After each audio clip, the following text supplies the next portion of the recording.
Since 1982, Microsoft's Flight Simulator has enabled us to take to the skies from the comfort of our own homes. The experience has improved somewhat since the initial version, and the continual updates to Flight Simulator 2020, plus its re-release on the latest generation of consoles, as well as for Windows 11 and via Xbox Cloud, make it truly deserving of a closer look. And what a look it is!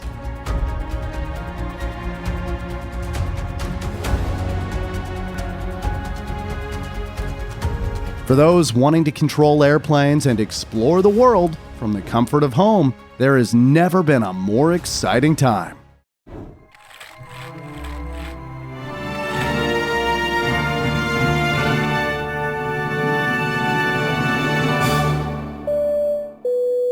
Ladies and gentlemen, this is your captain speaking. The skies are clear and we are now ready to depart. We should arrive at our destination in about 10 minutes. So buckle up. This is the evolution of Microsoft Flight Simulator. It all started with a pilot named Bruce Artwick who was interested in computers. Bruce founded a software company named Sublogic in 1977, and just 2 years later, published the very first version of Flight Simulator we'd soon all come to know and love. At the time, computers couldn't handle much more than a few lines at once. FS1 Flight Simulator, as it was called then, was released on the Apple II computer and was pretty basic, to say the least. That's because the Apple II was a humble 8-bit computer that only had 4 kilobytes of RAM and a processor running at 1 megahertz.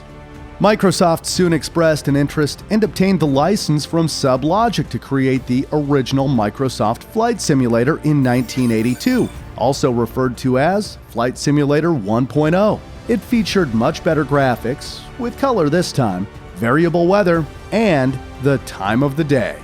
Advertisements boldly claimed, if flying your IBM PC got any more realistic, you'd need a license. Yeah, I don't think so. Fun fact, one of the more enjoyable aspects of this inaugural Microsoft Flight Simulator was its Europe 1917 mode, similar in premise to the British Ace mode found in the Apple II version. It involved the player flying a Sopwith Camel, one of the best-known fighter aircrafts of the First World War. The player could navigate a grid-divided area with mountains and declare war by firing at enemy aircraft. Version 2.0 was launched in 1984. Minor improvements were made to the graphics as well as the game's precision. With version 2.0, it was also possible to use a joystick or a mouse. In 1988, Microsoft released version 3.0. It came in a box with a floppy disk inside to play the game. Version 3.0 added new airports, had higher frame rates, better graphics, and it was finally possible to use external camera angles. In the following year, Flight Simulator 4.0 came out. The box was almost identical to the previous Microsoft Flight Simulator, so it wasn't very clear which version you had, since all the newer box said was new version. You had to know which artwork to look out for.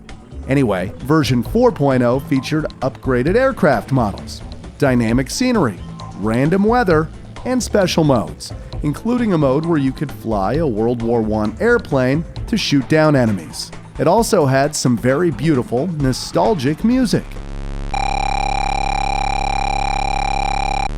Released at the end of 1993, Flight Simulator version 5.0 ramped up the realism using textures to create scenery for the first time. Graphics and aircraft models were further enhanced, weather systems upgraded, artificial intelligence was introduced, and users could modify their cockpits for each aircraft. It was also the first game in the series to have sound effects. In 1995, Microsoft Flight Simulator 5.1 was the first version to be released on CD-ROM. It featured satellite imagery, faster performance, and it had many weather effects, like storms. There was also a program to build your own airports and cockpit panels. After the release of Windows 95, Microsoft developed a flight simulator for the newer operating system. It was almost the same as its predecessor, but the simulator had better frame rates and additional aircraft. It also included major airports outside of Europe and the US for the first time. The next edition, Flight Simulator 98, came in 1997. The game was a huge success and sold over 1 million copies. It was the first to really take advantage of 3D environments with graphic cards through Microsoft's DirectX technology. Flight Simulator 98 had better performance, more modeled airports, distinct sounds for every type of aircraft, and a helicopter.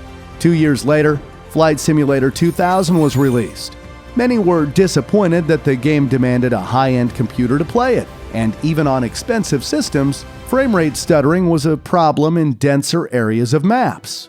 Flight Simulator 2000 was a major improvement in terms of graphics and details, incorporating rain and snow for the first time, while also allowing users to download real-world weather conditions.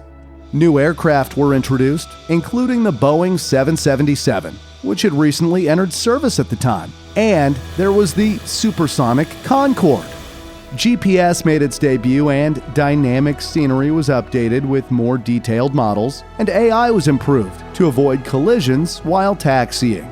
However, the most notable expansion was the 17,000 airports that were added. This brought the grand total to over 20,000 airports in-game. Fun fact, in 2001, Microsoft came up against some stiff competition in the flight simulator market when Russian software developer 1C released its first installment of the IL-2 Sturmovik series. Awards were pretty evenly split between the two games that year, with different critics acknowledging each title as the top simulator in 2001. The IL-2 Sturmovik series was named after an aircraft produced by the Soviet Union in large numbers during World War II. The developers continued producing some impressive World War II combat flight simulators, but soon lost ground to Microsoft's Flight Simulator.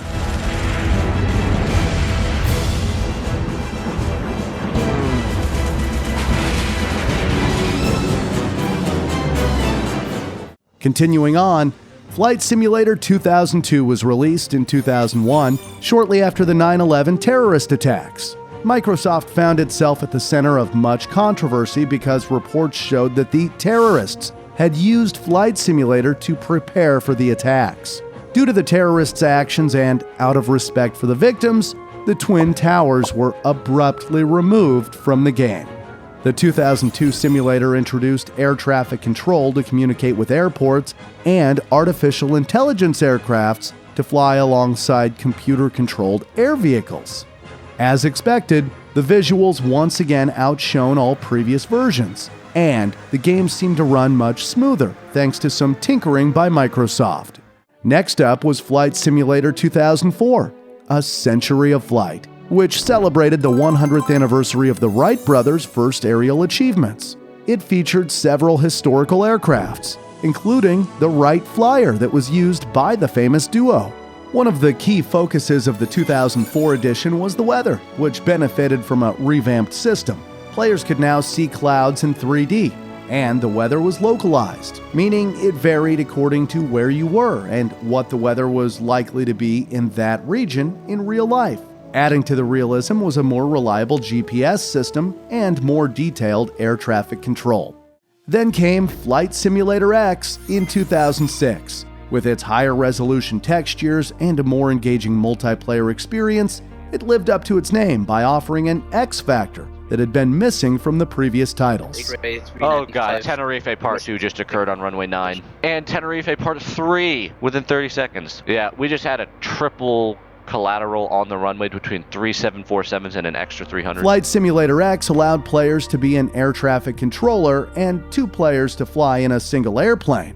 The game included 18 planes, 28 detailed cities, and over 24,000 airports for the standard version, while the deluxe version had even more planes and detailed cities. While the game's frame rate was, at times, a sore issue, it nonetheless received favorable reviews, scoring an 80 on Metacritic. On top of its innovations and multiplayer capability, an expansion pack named Flight Simulator X Acceleration became available a year after the standard version was released, increasing the game's longevity by adding new missions and several more aircraft. Fun fact, the soundtrack used in the main menu for Flight Simulator X was composed, orchestrated, and produced by Stan Lepard, who's best known for his contributions to the Halo game franchise.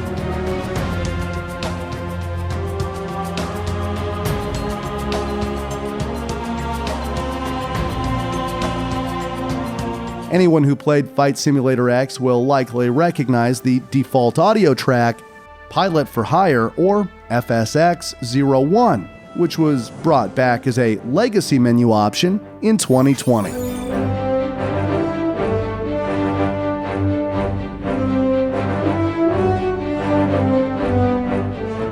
That longevity would be sorely needed, as it turns out, since we had to wait an agonizing 14 years for the next game in the series. When it did finally arrive, though, on August 18th, 2020, Microsoft Flight Simulator 2020 surpassed all expectations, becoming, without a doubt, the best flight simulator of all time.